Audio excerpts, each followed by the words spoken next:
사랑하는 여러분, 교회는 두 가지 거룩한 예식이 있습니다. 두 가지 거룩한 예식 아시죠? 하나는 세례와 하나는 성찬식입니다. 이 두 가지 거룩한 예식은 예수님께서 공생애를 시작하실 때 세례를 통하여 또 십자가를 지시기 전날 밤 성찬식을 통하여 제정해 주신 거예요. 제정해 주신 거. 자, 그러면 예수님께서 세례를 말씀하실 때 어떤 의미가 있을까요? 세례는 죄를 씻는다라는 의미가 있는데 두 가지 그 안에 추가된 내용이 있습니다. 하나는 이 세례를 통해서 죄사함을 받는다. 또 하나는 그리스도와 연합한다. 이런 두 가지 의미가 있고, 또 하나 성찬식입니다. 이 성찬식은 떡과 포도즙을 먹고 마심으로 예수님의 죽으심을 기억하는 겁니다. 근데 여기에는 세 가지 효과가 있습니다. 첫째는 이 성찬식을 통해 우리의 믿음을 강하게 키워줍니다. 두 번째는 하나님의 임재를 체험합니다. 세 번째는 성도들과 그리스도 안에서 하나가 되었음을 확인하는 시간을 갖게 해줍니다. 이제 오늘 이 설교 이후에 저희가 성찬식을 맞이하게 될 텐데, 우리가 늘 1년에 한 차례 또는 두 차례씩 성찬식을 저희가 거행하지 않습니까? 영광교회에서 예배 생활을 꾸준히 해오신 분이면 영광교회는 1년에 두 차례씩 이 성찬식을 갖게 됩니다. 이 성찬식 때 우리가 받는 작은 떡 하나, 그리고 작은 이 포도주, 그냥 이게 입에 들어갈 때 너무 작아서 느낌이 오지 않을 수도 있고, 이게 어떻게 보면 참 소량인 것 같지만, 그런데 소량이지만 이것을 우리가 믿음으로 받으면 어떤 일이 생기냐면, 받는 순간 성령께서 역사해 주셔서 우리의 영혼에 신비한 연합과 축복을 우리에게 주는 겁니다. 그 축복은 바로 죄로 말미암아 영원히 죽을 수밖에 없는 우리 인류를 대신해서 예수님께서 인류의 대표로서 친히 육신의 몸을 입고 죄 없으신 예수님께서 모든 죄의 사망의 그 어떤 고통을 다 받아내신 거예요. 그래서 예수님께서 다 받아내시고 그것을 상징적으로 떡과 포도즙으로 우리에게 받아 먹으라, 받아 마시라 라고 이렇게 이야기했거든요. 그래서 이 성찬식을 여러분이 제대로 알고 행하면 우리에게 복이 있는 거예요. 저는 그런 의미에서 오늘 성찬에 참여하는 여러분 모두가 예수님의 몸을 상징하는 이 떡과 피를 상징하는 이 피, 이 두 가지를 우리가 받게 되는데, 받기에 앞서서 먼저 우리가 알아야 될 네 가지입니다. 그 첫째가 뭐냐면, 성찬에 참여자가 알아야 될 거, 첫째는 주님과 하나됨입니다. 주님과 하나됨. 여러분, 주님은 우리와 하나됨을 바라십니다. 떡을 통해서 우리와 하나됨을 바라시고, 그리고 피를 통해서 우리와 피의 연합을 갖기를 원하십니다. 하나됨. 이 하나됨은 어떤 의미냐면, 예수님의 몸을 상징하는 떡이 내 몸에 들어옴으로써 썩을 육신이 예수님의 몸을 통해서 깨끗하게 바뀌게 되는 거고, 또 죽어갈 우리의 어떤 이 몸이 예수님의 이 피를 통해서 모든 죄 씻음을 받음과 동시에 예수님의 피가 우리 몸속에 수혈됨으로 이제는 나는 죽고 주님이 내 안에서 사시는 겁니다. 나는 죽고 주님이 내 안에 사는 겁니다. 바울이 고백했잖아요. 내가 그리스도 안에 머문다. 나는 죽고 주님은 살고 내 안에 계신 그리스도께서 이제는 나를 대신해서 삶을 살아가는 겁니다. 나는 이제 주님의 그 삶을 내가 온전히 맡기고 헌신하는 겁니다. 이게 주님과 하나됨이고 연합됨이거든요. 근데 문제는 우리가 성찬을 맞이하고 이 성찬을 받을 때마다 우리가 주님과 하나됨, 이 연합됨에 대해서 우리가 이해를 하고 있고, 그리고 거기에 대해 적잖은 지식들을 갖고 있는데, 문제는 우리의 삶 속에서 이게 맞지가 않는다는 거예요. 다시 말하면 우리의 삶 속에서 우리가 이 성찬을 통해서 주님과 하나가 되었습니다. 떡을 통해서 주님의 몸이 내 안에 들어옴으로 내 몸이 거룩한 몸으로 바뀌고, 피를 통해서 내가 재시침을 받고 이제는 주님의 생명이 내 안에 들어왔습니다. 이 이야기는 내가 주님과 같아, 내가 주님과 함께 살고, 내가 주님과 같은 생활하고, 내가 주님과 같은 뜻 가운데 살아야 되는데, 근데 실제 우리의 삶은 그렇지가 못하잖아요. 우리의 삶의 현장에서 나는 주님과 일치된 삶을 사는가, 하나된 삶을 사는가, 아니면 분리된 삶을 사는가. 여러분, 정직하게 한번 스스로에게 질문해 보십시오. 내가 주님과 하나된 삶을 사는가, 내 언어 생활을 한번 보십시오. 여러분, 예수님의 언어 생활은 살리는 언어입니다. 생명을 주는 언어예요. 그러나 나의 언어 생활은 죽이는 언어라면 이거는 예수님과 분리된 삶일 수 있잖아요. 예수님은 우리에게 빛과 소금처럼 살아라고 했잖아요. 그런데 우리가 세상에서 빛과 소금처럼 살아가지 못하면 이 또한 예수님과 분리된 삶이잖아요. 내가 갖는 생각과 주님의 생각이 다르다면 우리는 역시 분리된 삶을 살 수밖에 없는 겁니다. 예수님은 우리에게 겸손을 강조하고 친히 예수님께서 제자들의 발을 씻어줄 정도로 낮아지셨잖아요. 얼마나 낮아지셨냐면 여러분, 이 발을 씻어준다는 이 의미는 무릎을 꿇지 않으면 불가능합니다. 허리를 숙이지 않으면 불가능합니다. 고개를 숙이지 않으면 할 수 없는 일이에요. 그러니까 예수님께서 제자들의 발을 씻어주셨다는 것은 완전히 무릎 꿇고 완전히 허리를 숙이고 완전히 고개를 숙이는 이런 이 낮음의 단계까지 간 거예요. 근데 우리는 그렇습니까? 아니잖아요. 고개를 숙이는 것이 아니라 빳빳하게 들어야 되죠. 지기 싫고 또 자기 생각을 또 주장하고 싶고 또 어떤 남의 생각에 이끌리고 양보하기보다는 내 거를 주장하고 끝까지 내 거를 고집하는 이런 성격이 있잖아요. 그렇다면 나의 삶은 예수님과 분리된 삶을 살아갈 수밖에 없다라고 하는 겁니다. 그만큼 예수님은 우리에게 겸손을 강조하지만 그만큼 우리는 이기적이면서 교만된 생각이 우리 안에 가득 차 있다고 하는 겁니다. 여러분, 저는 그런 분이 없기를 바라지만 혹시라도 우리가 예수님과 이 성찬을 통해서 늘 우리는 이미 한 몸이 되고 하나됨을 경험한데도 불구하고 우리가 아직도 여전히 분리된 삶을 산다면 오늘 말씀이 다시 한번 저와 여러분에게 큰 깨달음이 되었으면 좋겠습니다. 오늘 본문 24절과 25절 말씀인데 우리 같이 한번 읽어보도록 할까요? 축사하시고 떼어 이르시되 이것은 너희를 위하는 내 몸이니 나를 기념하라 하시고, 계속 본문 좀 다시 읽겠습니다. 축사하시고 떼어 이르시되 이것은 너희를 위하는 내 몸이니 이것을 행하여 나를 기념하라 하시고, 식후에 또한 그와 같이 잔을 가지시고 이르시되 이 잔은 내 피로 세운 새 언약이니 이것을 행하여 마실 때마다 나를 기념하라. 아멘. 아멘. 여러분, 이 말씀은 성찬에 임하는 우리의 자세입니다. 어떤 자세일까요? 나를 기념하라 그랬잖아요. 나를 기념하라.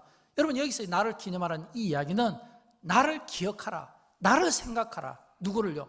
지금 예수님께서 지금 몸을 이렇게 주는 겁니다. 떡을 주는데 이 떡을 예수님께서는 떡이라고 말씀한 게 아니라 내 몸이다. 이 말은 주님의 몸이라는 거예요. 여러분, 예수님께서 예수님의 몸을 우리에게 주는 거예요. 근데 여러분, 이 몸이 어떤 몸일까요? 여기에 보면 이제 우리가 이 떡을 받을 때 이 카스테라잖아요. 이 카스테라가 너무 부드럽고 달콤합니다. 아마 제가 한 주먹을 제 입에 넣어도 제가 그냥 입에서 침으로 다 녹일 정도로 아주 부드럽습니다. 근데 여러분 아십니까? 예수님께서 지금 내 몸을 주실 때 어떤 의미일까라고 할 때 예수님 입장에서 이게 내 몸이다 할 때 이 몸은 깨끗하고 이렇게 굉장히 소프트하고 달콤한 이런 몸이 아니에요. 찢겨진 몸인 거예요. 우리가 이사야서 53장에 보면 예수님께서 채찍을 맞으시는 장면이 나오잖아요. 온몸이 피투성이고 채찍에 자국이 난 몸. 그걸로 부족해서 또 이번에는 이게 이렇게 갈고리 같은 걸로 막 예수님을 채찍을 치면 막 살점이 떨어져 나가잖아요. 그러니까 지금 예수님께서 우리에게 지금 받아 먹으라 내 몸이다라고 할 때 이 몸은 온통 이 살로 찢겨져 나가고 험한 찢겨진 살인 거예요. 찢겨진 살. 이런 이 찢겨진 살을 먹으면서 나를 기념하라, 나를 기억하라, 예수를 기억하라, 나를 생각하라, 예수를 생각하라. 예수님 입장에서 이걸 줄 때 너희가 이 떡을 받으면서 이게 내 몸이라고 생각하면서 좀 기억하면 좋겠다, 생각하면 좋겠다. 여러분, 기억하면 좋겠다, 생각하면 좋겠다. 이 의미는 어떤 의미일까요? 전부 예수님께서 우리를 대신해서 받아낸 그 고난을 상징하는 그런 몸 아니겠습니까? 그런 그 찢겨진 그 몸을 우리에게 주면서 기억하라예요. 피도 마찬가지예요. 언약의 피라고 말씀하거든요. 근데 이 피는 어떤 피입니까? 예수님의 피잖아요. 이 피는 어떤 피예요? 이 피는 예수님께서 우리의 죄를 대신해서 십자가상에서 다 흘려주신 피입니다. 물과 피 한 방울 없이 남김없이 다 흘려주신 피예요. 이 피는 생명이잖아요. 이 피를 갖다가 너희가 받아 마시라. 언약의 피다라고 말씀하는 것은 우리를 구원하시기 위한 주님의 거룩하신 노력이고 희생이고 이 피를 지금 우리에게 주면서 받아 먹어라 라고 할 때 예수님 입장에서 어떤 마음으로 주실까라고 하는 겁니다. 여러분이 사랑하는 사람, 사랑하는 자녀들 또는 사랑하는 사람들에게 나의 사랑을 보여줄 때 아무리 그 사랑이 크더라도 내 몸을 뜯어서 찢어서 주는 부모는 없습니다. 내 피를 다 흘려서 그 피를 상대에게 주는 경우는 없습니다. 약간의 피를 수혈할 수는 있지만 다 흘릴 수는 없는 거예요. 그런데 예수님은 다 찢어서 주고 그리고 다 피를 흘려주셨잖아요. 나를 기억하라, 나를 기념하라. 그러면 이 예수님의 몸으로 상징되는 이 떡은 어떤 떡이냐면 완전히 뭉개지고 찢어진 떡이에요. 저는 오늘 성찬식 때 1, 2부에서도 똑같은 이야기를 했거든요. 여러분, 오늘은 이 떡을 한번 씹어 보십시오. 사실 씹히지도 않아요. 그냥 들어가면 바로 녹아버리는 거예요. 그러나 한번 씹어 보십시오. 찰기차게 한번 씹어 보십시오. 씹어 보면 그 느낌이 있을 거 아니에요. 근데 이 씹혀지는 그 느낌 속에서 예수님의 그 찢어진 그 몸을 우리가 진짜 느끼면서 이 성찬식을 대하는가 이거예요. 피도 마찬가지입니다. 여러분, 이 피는 진짜 한 방울도 아낌없이 다 쏟아주신 피거든요. 이 피에 대한 감사함이 있는가? 예수님의 이 피를 받은 감사함이 있는가? 우리가 이렇게 막 병원 같은 데 가서 막 급한 어떤 수술을 할 때 수혈받는 경우가 있잖아요. 급한 어떤 수술이나 어떤 치료 목적으로 수혈을 받을 때도요, 누가 줬는지 모르지만 그러나 그 수혈을 받을 때 그 사람한테는 고마움이 있지 않습니까? 하물며 우리에게 영원한 생명을 주신 예수님의 피거든요. 그런데 이 피에 대한 이 감사함이 있는가? 이걸 여러분이 스스로 한번 질문해 보시고 이 질문에 대해서 스스로 여러분이 감사함을 가지고 아멘으로 여러분이 반응하시면 오늘 우리가 드리는 이 성찬이 주님과 연합하고 주님과 하나 되는 이런 이 축복의 이 능력의 삶을 살게 될 줄로 믿으시기 바랍니다. 그런 은혜가 있는 거예요. 그 다음에 두 번째는 성찬에 참여할 때 우리는 제3의 확신을 가져야 되는 겁니다. 여러분, 우리 모두는 죄인입니다. 의인이 없습니다. 이 가운데 의인은 없어요. 성경은 우리에게 이렇게 선언합니다. 로마서 3장 10절부터 11절 말씀, 의인은 없나니 하나도 없으며 의인은 없나니 하나도 없으며 아무도 의인이 없는 거예요. 의인은 없어요. 깨닫는 자도 없어요. 하나님을 찾는 자도 없어요. 그래서 하나님께서 찾는 자도 없고 깨닫는 자도 없고 의인도 없고, 그럼 여러분, 이 죄인이 할 수 있는 게 뭐가 있어요? 그냥 때가 되면 그 죄와 사망의 저주를 받는 길밖에 없잖아요. 깨닫는 자가 없으니까, 하나님을 찾는 자가 없으니까. 그래서 하나님께서 가장 쉬운 방법으로 아무리 머리가 나빠도 이해할 수 있도록 하나님이 친히 인간의 몸을 입으시고 세상에 오신 겁니다. 죄 없으신 분이 인간의 몸을 빌려서 세상에 오신 겁니다. 죄 없으신 분이 인간의 몸을 빌려 세상에 오셔서 우리의 모든 죄를 대신해서, 우리가 죄를 가지고 있고 이걸 깨닫지 못하니까 죄의 싹은 사망이라고 말씀합니까? 예수님이 그거를 전부 다 십자가로 받아낸 거예요. 몸이 찢겨가는 그 고통을 또 받아낸 거예요. 우리가 과거에 패션 오브 크라이스트라든지 이런 영화를 보게 되면 그 예수님이 채찍당하시고 고난받으시는 그 장면이 믿지 않는 불신자들에게도 징그럽게 보일 정도로 믿는 우리에게는 가슴을 치며 통곡하게 만드는 그런 그 장면들을 우리가 상상해 볼 수가 있잖아요. 이게 뭐냐면 예수님의 십자가거든요. 그러니까 의인은 없나니 하나도 없어요. 깨닫는 자도 없어요. 하나님을 찾는 자도 없어요. 그러면 하나님께서 우리에게 구원을 위해서 어떻게 하겠습니까? 우리를 찾아오시는 방법밖에 없잖아요. 깨닫지 못한 우리가 어떻게 하나님께 나아갈 수 있습니까? 우리가 선행과 도덕과 윤리와 철학을 가지고 나아갈 수 있습니까? 그것 가지고 구원받을 수 있나요? 성경은 우리에게 구원받는 길은 예수님 믿는 것 외에는 다른 방법이 없는데, 예수를 믿기 위해서 예수를 알아야 되는데 예수님이 친히 인간을 찾아오셔서 예수님이 친히 나는 길이요 진리요 생명이니 나는 생명이니 스스로 예수님이 생명이고 예수님이 우리의 부활이 되어 주신다는 것을 약속해 주시고 그 모습을 그대로 보여주셨잖아요. 그래서 우리가 예수를 믿는 겁니다. 누구든지 예수를 믿으면 구원이 받게 된다고 한 겁니다. 사랑하는 여러분, 우리는 우리의 죄를 씻기 위해서 나름 어떤 노력들이 있을 줄로 믿습니다. 그러나 알아야 될 것은 인간이 어떤 노력을 기울여도 우리가 지은 이 죄에 대해서 우리의 노력과 의지만 가지고는 절대로 우리의 죄가 시침을 받을 수도 없고 용서함을 받을 수도 없는 겁니다. 성경은 우리에게 딱 말씀해 주는 거예요. 우리의 죄가 용서받기 위해서는 딱 하나, 예수 그리스도의 보혈의 피, 예수 그리스도의 보혈의 피, 이 피만이 우리를 용서해 줄 수도 있다는 거예요. 우리가 어떤 죄를 지어도 예수 그리스도의 이 보혈의 피로 시침을 받을 때 비로소 우리는 죄사함과 깨끗한 이 죄의 용서함을 받게 된다고 하는 사실을 믿으시기 바랍니다. 그래서 우리는 성찬을 앞두고 우리 자신을 우리가 살필 수 있어야 돼요. 어떻게 살필 수 있어야 될까요? 오늘 본문 27절부터 29절 말씀이 우리가 우리의 삶을 살필 수 있는 좋은 이런 어떤 말씀입니다. 우리 같이 한번 읽어보면서 성령께서 여러분에게 진정한 깨달음을 주시고 고치는 역사가 있기를 바랍니다. 같이 읽을까요? 누구든 잔을 합당치 않게 먹고 마시는 자는 주의 몸과 피에 대하여 죄를 짓는 것이니라. 사람이 자기를 살피고 그 후에야 이 떡을 먹고 이 잔을 마실지니 주의 몸을 분별하지 못하고 먹고 마시는 자는 자기의 죄를 먹고 마시는 것이니라. 아멘. 이렇게 됐거든요. 여러분, 우리가 무엇을 살펴야 되냐면 우리가 성찬에 임할 때 우리가 알고 행하는 것이 중요합니다. 알고 행하는 것. 우리가 가끔 기도할 때 이런 표현을 쓰잖아요. 알고 모르게 지은 죄. 물론 알고 모르게 지은 죄도 있을 수 있어요. 그러나 이 성찬은 반드시 알고 행해야 됩니다. 왜 알고 행해야 되냐면 이미 예수님께서 우리에게 그대로 보여주셨거든요.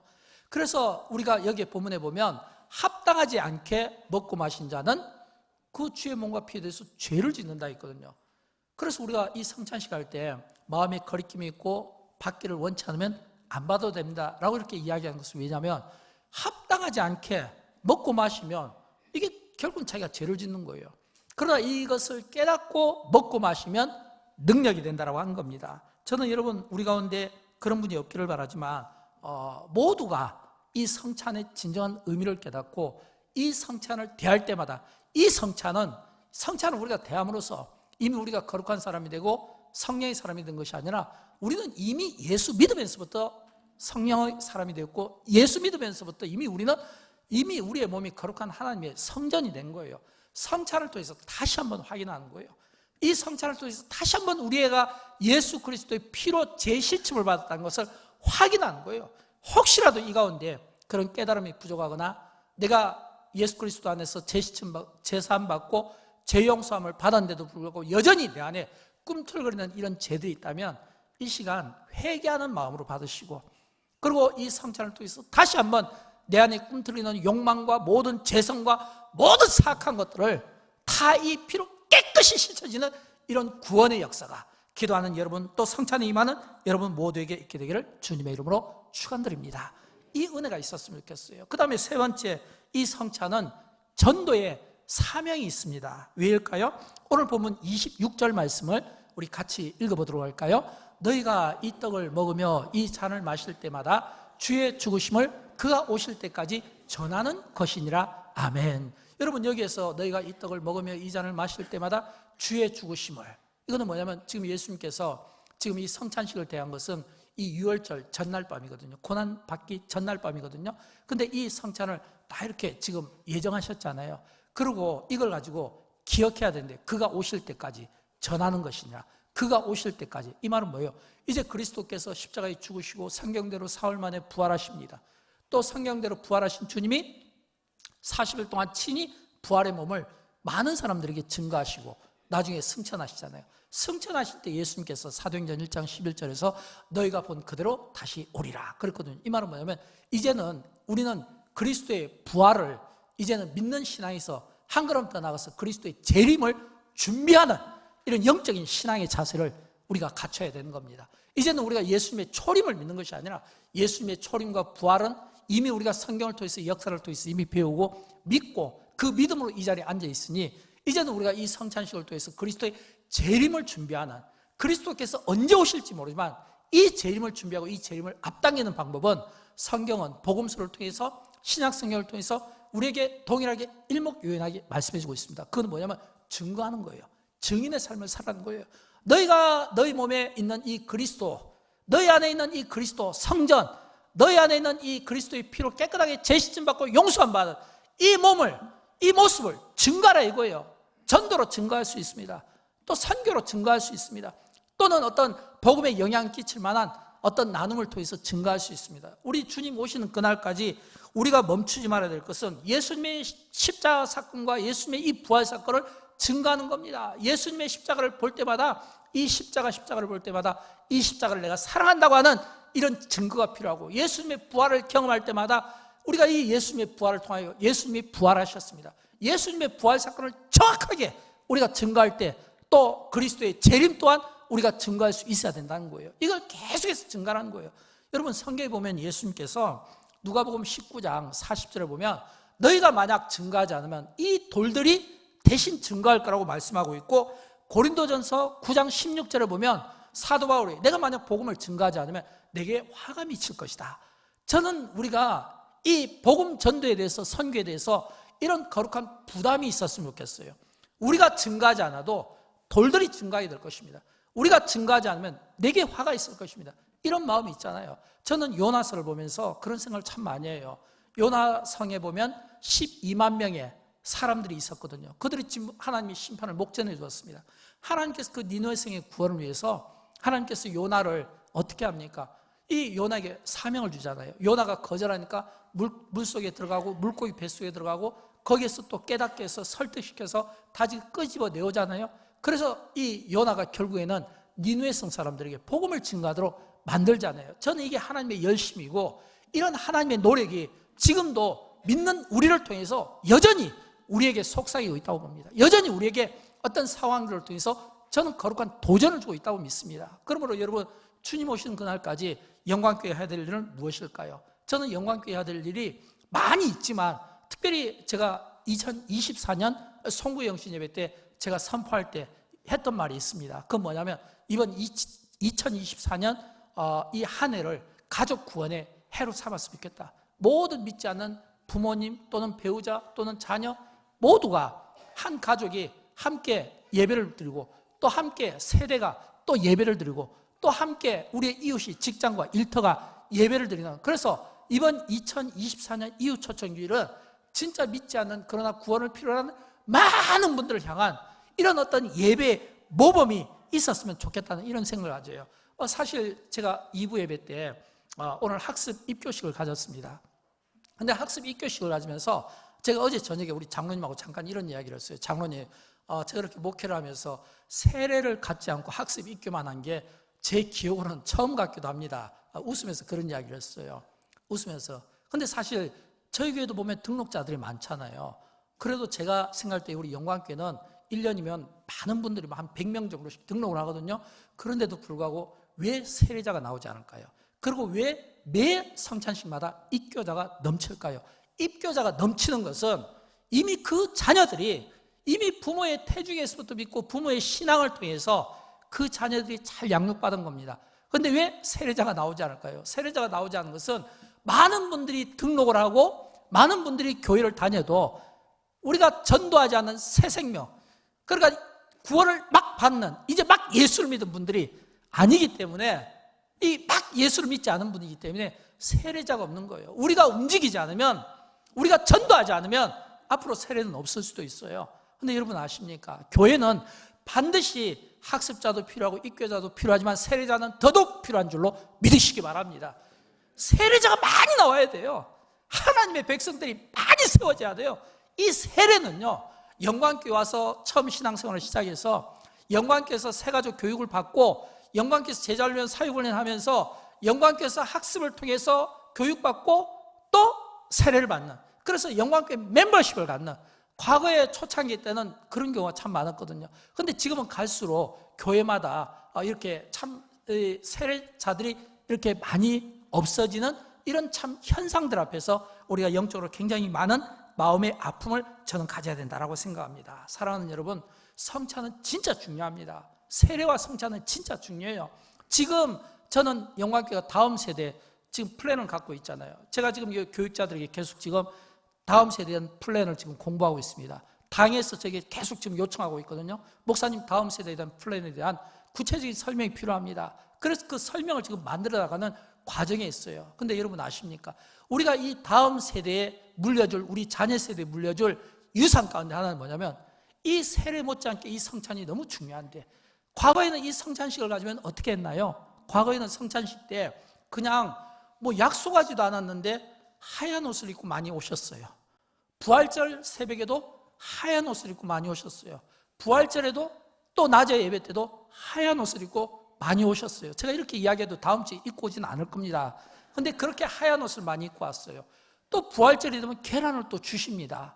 그렇죠? 근데 물론 이런 것도 더 중요한데 이것보다 더 중요한 게 있어요. 그건 뭐냐면 우리가 옷을 하얗게 입고 온다 또는 계란을 준다, 이것은 얼마든지 우리가 할 수 있는 일이지만 저는 어렸을 때 저희 부모님들이 이 성찬식을 대할 때 그렇게 대하는 것을 봤습니다. 성찬식을 대할 때 그 성찬식을 대하는 어머니 그 표정과 부모님의 표정을 보면요, 얼굴에 두렵고 떨리는 마음이 있어요. 경건미가 있어요. 과거에 우리 부모님, 여기도 보면 우리 원로 장로님들, 우리 원로 권사님들 계시잖아요. 과거에는 누가 시켜서 그런 게 아니라 그 성찬식을 대할 때 그 떡 하나에, 그 잔 하나에 찬송가에 이런 가사가 있잖아요. 늘 울어도 눈물로서 못 갚을 줄 알아. 더 부르면 눈물 나올 것 같아요. 여러분, 그런 찬양이 있었잖아요. 울어도 갚지 못할, 내 몸밖에 들을 것 없다고 하는. 여러분, 이런 이 찬양이 지금 우리 다음 세대에게 전해지겠습니까? 과거에는 우리가 이런 찬양을 우리 부모님 세대를 보면서 배웠는데, 영광교회가 다음 세대의 플랜을 가지고 있을 때 이 다음 세대의 플랜에 우리의 자녀들에게 이 부모들이 우는 이런 눈물 흘리는 이런 신앙을 보여줄 수 있겠냐 이거예요. 부모들이 진짜 막 탁설 짓고 막 이런 부르짖는 이런 기도를 들을 수 있겠냐 이거예요. 오늘 일부 예배 때 장로님이 저에게 굉장히 부담스러운 기도를 드려요. 담임 목사가 이제 철야 기도를 인도할 거라고 하는 막 마치 광고성 막 발언을 하셔가지고 제가 다리가 좀 후들렸습니다. 당에서 그런 이야기가 있기는 있었어요. 굉장히 무엇을 뜻할까요? 여러분, 우리가 웃는 것도 중요하고 웃기는 것도 중요하지만 진짜 중요한 것은 뭐냐면, 진짜 우리가 이 성찬을 대할 때 이 성찬에서 우리가 받는 것은 주님이 그 몸을 우리에게 남겨주실 때, 그 피를 남겨주실 때 어떤 마음으로 주셨을까라고 하는 겁니다. 그럼 우리는 어떤 마음을 받아야 될까요? 성찬을 할 때마다 늘 마음에 공허함이 있습니다. 시간에 쫓기고 뭔가 이런 순서와 이 절차에 대한 마음이 공허합니다. 마음이 아파요. 근데 과거에는 그게 아니었거든요. 진짜 늘 울어도 눈물로서 갚을 수 없는, 들을 것이 없어 이 몸밖에 들을 것이 없다고 하는 그런 헌신, 그런 결단, 그런 각오들이 있었기 때문에 저는 오늘의 한국교회가 그렇게 힘있게 쓰임받는다고 생각합니다. 그러나 지금은 우리에게서 그런 모습을 찾아볼 수가 없는 거예요. 교회에서 운다는 것은 마치 이제 사치가 되어버렸고, 교회에서 막 가슴을 치면서 막 애통한다는 것은 우리가 찾아볼 수 없는 이런 시대를 우리가 살아가고 있다는 겁니다. 어떻게 하면 좀 더 웃길까? 어떻게 하면 좀 더 유머스럽게 할까? 어떻게 하면 좀 더 자기 자랑할까? 온통 이런 생각들이 있다 보니까 하나님의 말씀은 온데간데 없고, 하나님의 말씀보다는 인간의 소리가, 인간의 생각이 더 외쳐지는 이런 때라는 거예요. 여러분, 우리가 정말 다음 세대를 생각하고 진짜 우리가 다음 세대를 살리려면 좀 우리가 힘들어도 제대로 된 길을 걸을 수 있고, 힘들어도 진짜 십자가의 길이 무엇인가를 우리 부모님 세대가, 우리 기성세대가 이걸 보여주지 않으면 우리 다음 세대는 무엇이 남을까요? 무엇이 남겠는가라고 하는 겁니다. 저는 여러분, 우리가 성찬을 낼 때 좀 우리가 힘들지만 그러나 이 성찬을 낼 때 진짜 예수님이 어떤 마음으로 주셨을까? 진짜 예수님이 그 피를 우리에게 주실 때 그 고통이 어떨까? 우리는 아무리 형제를 사랑한다고 해도 내가 내 몸을 찢어주지는 못합니다. 내가 아무리 가족을 사랑한다고 해도 내 피를 일부는 줄 수 있지만 전부는 부어줄 수가 없는 거예요. 근데 예수님이 다 부어주심으로 우리에게 주신 이 구원을 우리가 깨닫는 은혜가 있었으면 좋겠고, 그러므로써 우리의 성찬이 진짜 주님의 기뻐 받으시는 성찬이 될 수 있기를 진심으로 축복합니다. 우리의 자녀들에게 그런 믿음의 유산들을 남겨줄 때 저는 2030 이 교육 플랜이 성공한다고 믿습니다. 열매를 맺는다고 믿습니다. 마지막에 네 번째, 나눔입니다. 여러분, 성탄의 궁극적인 목적이 무엇일까요? 성탄의 궁극적인 목적은 나눔 아닐까요? 예수님께서 자기의 몸을 찢어서 우리에게 나눠주셨잖아요. 여러분, 이 십자가의 은혜는 뭘까요? 이 십자가의 은혜도 나눔 아닐까요? 예수님께서 자기 피를 갖다가 우리에게 다 흘려주셨잖아요. 그러므로 우리는 이 성찬을 통해서 예수님의 이 십자가의 이 은혜와 이 사랑, 그리고 예수님께서 하나님께서 자기 아들을 예수님을 죽이면서까지 우리를 살리고 싶었던 사랑, 전부 나눔 아닐까요? 몸을 찢어주는 것도 나눔이고, 또 피를 또 주시는 것도 나눔이고, 이 나눔이 정말 중요하고 주님 오시는 그날까지 저는 이 나눔이 그대로 실천되었으면 좋겠어요. 저는 영광교회가 이 부활절 프로젝트를 통해서 정말 많은 나눔이 이루어진 것을 감사하게 생각합니다. 이 부활절 프로젝트는 2018년에 시작된 겁니다. 제가 2017년에 중남미 이제 단기 선교를 다녀오고 많은 선교사들을 위로하고 답사했을 때 그때 파라과이 이기준 선교사님께서 이 인디언들, 그 파라과이에 있는 인디언들이 이제 전부 다 이렇게 한쪽에 이렇게 밀려서 이제 노동하면서 힘든 삶을 살 때 그들에게 가장 고통스러운 것은 농지는 있는데 물이 없어서 물이 공급이 안 되더라고요.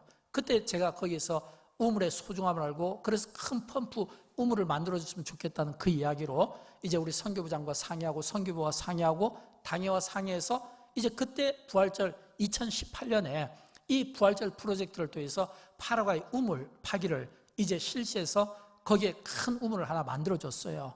또 뿐만 아니라 2019년에는 또 우리 강원도에 큰 산불이 일어났거든요. 그때 그 산불이 굉장히 우리 대한민국을 떠들썩하게 했습니다. 왜냐하면 코로나19 기간이었거든요.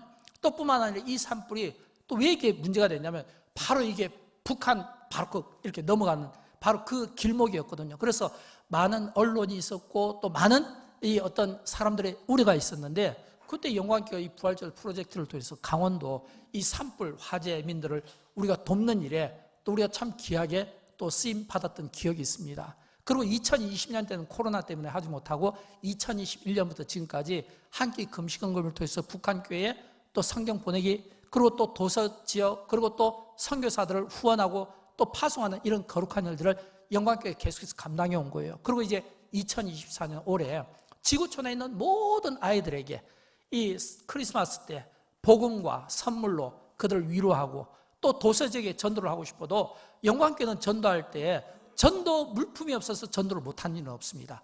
전도할 사람이 부족해 이제 물품이 없어서 못해요. 근데 전도를 하고 싶어도 물품이 없어서 못하는 이런 도서지역, 섬지역에 우리가 이 전도 용품을 후원해서 보내서 영광교회와 모든 교회들이 함께 하나님의 영광을 위하여 이 지역 복음화를 위하여 많은 믿는 사람들을 우리가 전도해야 돼요. 그래서 저는 꿈을 갖습니다. 내년 이맘때쯤에는 많은 분들이 세례를 받는 꿈을 꾸고 내년 이맘때쯤은 많은 분들이 이제 학습을 받는 이런 꿈을 꾸는 거예요. 이런 이 거룩한 일들을 우리가 해낼 수 있는 겁니다. 사랑하는 여러분, 이제 내일부터 시작하는 고난주간 특별 한 주 동안 새벽기도 때 이제 저희가 또 이렇게 참 귀한 목사님 모시고 말씀도 듣고 또 여러분이 기도하는 가운데 한 끼 또는 두 끼 금식헌금하는 이제 그 금식을 통해서 또 물질로 후원하여 또 우리 함께 돕고 또 우리 구제부가 돕고 또 우리 선교부가 돕고 또 우리 교회가 돕고 그렇게 해서 저는 이번 2024년에도 진짜 성찬의 은혜는 나눔입니다.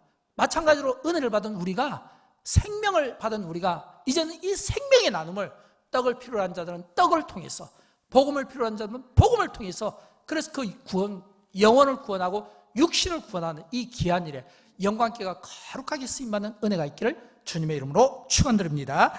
저는 영광교회가 이런 마음으로 성찬에 참여했으면 좋겠습니다. 여기 보면 성찬에 참여하는 성도의 자세가 있는데 우리 같이 한번 읽어보도록 할까요? 우리 읽으면서 우리 장로님들은 입장해 주시면 감사하겠습니다. 모든 성도들은 자신을 살피고 함께 성찬에 참여하는 성도들을 인정하고 성찬이 제공된 이유를 기억하고 예수님이 우리와 영적으로 함께 계실 것을 기대하며 받은 사랑을 나눔을 통하여 실천하고자 하는 마음으로 성찬에 임하여야 한다. 아멘.